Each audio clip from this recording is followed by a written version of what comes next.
துக்ளக் வம்சத்தின் சுவாரஸ்யமான கதை. 1320ஆம் ஆண்டில் கியாசுதீன் துக்ளக் என்பவர் தில்லி சுல்தானகத்தின் அரியணையில் ஏறினார். அவர் பிரபுக்களுடன் நல்லுறவை வளர்த்துக் கொண்டு அமைதியான ஆட்சி நடத்தினார். ஆனால் 1325ஆம் ஆண்டில் அவர் இறந்துவிட்டார். அவருக்கு பிறகு அவரது மகன் ஜூனா கான் அரசரானார். அவர் தனது பெயரை முகமது பின் துக்ளக் என்று மாற்றிக்கொண்டார். அவர் மிகவும் கற்றறிந்தவர், திறமையான ஆட்சியாளர். ஆனால் சில நேரங்களில் மிகவும் கடுமையாகவும் கொடூரமாகவும் இருப்பதாக பெயர் பெற்றிருந்தார். முகமது பின் துக்ளக்குக்கு ஒரு பெரிய சவால் வந்தது. மங்கோலியர்கள் மீண்டும் தில்லியை தாக்க வந்தார்கள். ஆனால் அவர் தனது படைகளுடன் சண்டையிட்டு மங்கோலியர்களை தோற்கடித்து ஓட வைத்தார். அவருக்கு ஒரு புதிய யோசனை தோன்றியது. தில்லியிலிருந்து தென்னிந்தியாவை ஆள்வது கடினம், ஏன் தலைநகரையே மாற்றக்கூடாது என்று எண்ணினார். அதனால் அவர் தனது தலைநகரை தௌலதாபாத் என்ற புதிய இடத்துக்கு மாற்றினார். இது இப்போதைய மகாராஷ்டிராவில் உள்ள தேவகிரி என்னும் இடம்.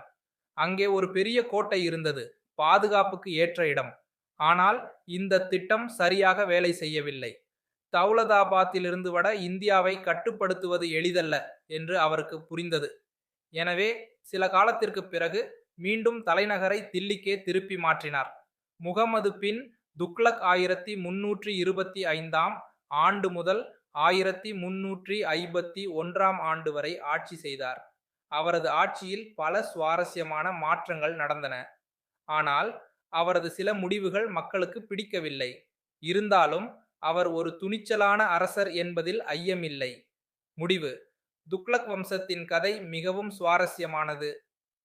கியாசுதீனின் அமைதியான ஆட்சியில் தொடங்கி முகமது பின் துக்ளக்கின் துணிச்சலான முடிவுகள் வரை இந்த காலகட்டம் வரலாற்றில் ஒரு தனி இடத்தை பிடித்துள்ளது. தலைநகரை மாற்றிய முதல் இந்திய அரசர் என்ற பெருமையும் முகமது பின் துக்ளக்குக்கு உண்டு. இப்போ நீங்க பார்த்த வீடியோ மாதிரியே நம்ம ஆப்ல ஒரு அனிமேஷன் ஸ்டோரி சீரிஸே வந்து கொடுத்துருக்கோம். பிளே ஸ்டோர்ல நம்மளோட குயிக் லேர்னிங் ஃபார் ஆல் இந்த நேம்ல வந்து இருக்கும். இதை வந்து லாகின் பண்ணிக்கோங்க. முதல்ல ஹோம் பேஜ் இந்த மாதிரி தான் இருக்கும். இதில் அந்த ஸ்டோர் ஆப்ஷனுக்குள்ள வந்து போங்க.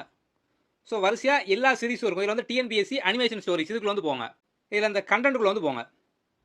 ஸோ ஆல் கண்டென்ட் நம்ம இந்த மாதிரி ஒவ்வொரு டாபிக் வைஸாக வீடியோ கொடுத்துருப்போம். ஸோ அந்த வீடியோ பேஸ் பண்ணி அதுக்கு அடுத்தே பார்த்தோம் அப்படின்னா ஒரு குவிஸ் வந்து இருக்கும். ஸோ நீங்கள் வீடியோ ஃபுல்லாக பார்த்து முடிச்சு எல்லாம் ஸ்டோரி அனிமேஷனாக இருக்கும், ஈஸியாக வந்து அண்டர்ஸ்டாண்ட் பண்ணிக்கலாம். அதை பேஸ் பண்ணி டெஸ்ட் நீங்கள் வந்து எழுதலாம். இதே மாதிரி நம்ம நிறைய டாபிக் கொடுத்துருக்கோம். ஸோ நம்ம தொடர்ந்து பார்த்தோம் அப்படின்னா வந்து ஆப்பில் அப்லோட் பண்ணிட்டு வந்து வரும். ஸோ நீங்கள் எல்லாமே பார்த்தோம் அப்படின்னா ஒவ்வொரு வீடியோக்கு அப்புறம் அதை பேஸ் பண்ண குவிஸும் வந்து இருக்கும். ஸோ நீங்கள் வந்து ஈஸியாக பார்த்தோம் அப்படின்னா வந்து ஒவ்வொரு டாப்பிக்கும் ஸ்ட்ராங்காக வந்து படிச்சு முடிச்சிடலாம். நம்ம வேலிடியும் பார்த்தோம் அப்படின்னா வந்து ஃப்ளெக்சிபிளாக வந்து கொடுத்துருப்போம். 1 மந்த், 3 மந்த், 6 மந்த் இந்த மாதிரி இருக்கும். உங்களுக்கு எது வேணுமோ எதுவும் சூஸ் பண்ணிக்கலாம். ஓகே.